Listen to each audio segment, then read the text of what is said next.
புதிய ஏற்பாட்டில் அந்த வாலிபன் வந்துட்டு இயேசுவை பார்த்த பிறகு அவன் கேட்கிறான், நான் நித்திய ஜீவனை சுதந்திரிக்கணும், என்ன செய்யணும்? அப்போ இயேசு சில வழிமுறைகள்லாம் சொல்றாரு. சொல்லி முடிச்சுட்டு அவன் துக்கத்தோட போயிட்டான். ஆனா வசனம் சொல்லுது, பேதுரு இயேசு கிட்ட பேசும்போது, ஆண்டவரே இது மனுஷனால் கூடாதது தான். ஆமா, ஆண்டவர் சொல்றாரு தேவனால் எல்லாம் கூடும். அப்படின்னா மனுஷனால் கூடாதது எதுனா பரலோகத்துக்கு போவது. அது அவ்வளவு சாதாரணம் இல்லைன்னு அர்த்தம். இந்த கடைசி காலத்துல உங்களை மாயையாய் பிரசங்கிக்கிற ஒரு சில பிரசங்கங்களில் ஒன்று, ரொம்ப எளிதாக பரலோகத்துக்கு கூட்டிட்டு போவது. பல வழிமுறைகளை சொல்லுகிறார்கள்.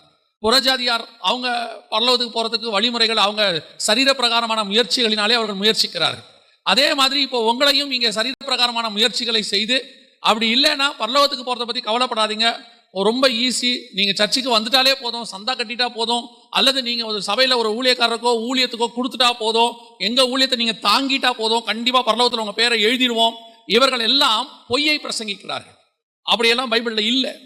வசனம் தெளிவா சொல்லுது, பலத்தின் மேல் பலனடைந்து சீயோனிலே தேவ சந்நிதியில் காணப்படுவார்கள்.